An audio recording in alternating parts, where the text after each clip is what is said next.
¿Quieres que tus planos parezcan hechos por un despacho profesional, pero los ejes de Revit no cooperan? Aquí te voy a enseñar a cómo crear tus propios ejes. Ya que vayas a empezar algún proyecto nuevo o esto también sirve en un proyecto que tú ya tengas avanzado, simplemente vamos a dibujar nuestro eje. Bueno, vamos a seleccionar nuestro eje, vamos a ir en propiedades del lado izquierdo en editar tipo. Se nos abrirá esta ventana y en esta ventana vamos a identificar nada más el nombre. Aquí en gráficos dice símbolo y se llama extremo inicial de rejilla, guión círculo. Nos vamos a ir del lado izquierdo en navegador de proyectos y vamos a ir en el apartado de familias, le damos doble clic, vamos a buscar la que dice símbolos de anotación y nos vamos a ir a buscar la que dice extremo inicial de rejilla, círculo. Aquí está. Lo van a seleccionar y le van a dar clic derecho y se les abrirá esta ventana y lo vamos a seleccionar en editar. Se nos abrirá otra ventana y pues es el cuadro de edición, ¿no? De la rejilla. Ahora bien, aquí al seleccionar la letra o el número, nos vamos a ir en propiedades y en editar tipo. Aquí algo muy importante es que nos deja cambiar el tipo de letra que ustedes queramos para que nuestros planos se vean estéticos. Yo en este caso le voy a dejar Century Gothic porque la que utilizo el tipo de letra en todos mis planos y le voy a dar en aceptar. Una cosa también que podemos aquí cambiar es el color del texto. En este caso lo vamos a dejar en negro como está o también pueden cambiarle en otro color. Pueden cambiar el tamaño y yo quiero que se vea negrito. Si ustedes no la tienen activa,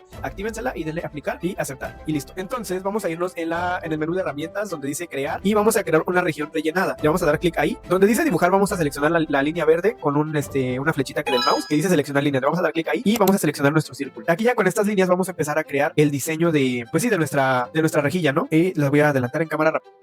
Una vez que ya tengamos las líneas, nos vamos a ir en propiedades, en editar tipo y aquí en esta ventana vamos a poder editar el relleno que queremos que tenga esa forma que nosotros creamos. En este caso yo le voy a dejar relleno uniforme, pero si se dan cuenta pueden seleccionar también más diseños de patrones. También aquí algo muy importante es que podemos cambiar el color. Yo en este caso voy a utilizar un gris 128 RGB y le voy a dar en aceptar. Ustedes también pueden utilizar el negro, no hay problema. En color de fondo igual vamos a seleccionar el gris, el mismo que tenemos arriba y le vamos a dar en aplicar y en aceptar. Una vez que ya hayamos hecho esos pasos, le vamos a dar en la palomita verde que aparece arriba y listo, miren, ya nos apareció nuestro eje. Ahora, yo lo que quiero es que se vea la continuidad aquí del círculo y solamente voy a darle un offset a la línea que ya tenemos de 1 porque está en milímetros y listo. Pero miren, ahora aquí pasa otra cosa. Aquí no queremos que se vea pues esta línea, ¿no? Que lo parte. Vamos a darle clic en cortar y aquí y ya solamente ajustamos. Le voy a poner cámara rápida y listo, ya quedó nuestro eje. Ahora sí, miren, una cosa muy importante, esto ustedes lo pueden guardar como nuevo, lo pueden guardar como familia nueva para que ustedes lo utilicen en futuros proyectos. Y la otra también, pues nada más lo pueden cargar en proyecto, le vamos a dar X en la X y sobreescribir sobre la versión existente. Y miren, si se dan cuenta ya nos apareció nuestro eje, así de fácil y sencillo. Ahora ya podemos crear nuestros ejes también bien y nos aparecen igual. Y lo más cool es que ya están escalados. Si ustedes cambian la escala, se van haciendo igual, se adaptan. Eso es lo más chido, o sea que ya pueden escalarlos. Así que si te gustó el tutorial, sígueme, dale like y comenta si tú quieres que te pase la familia para que ya no estés batallando.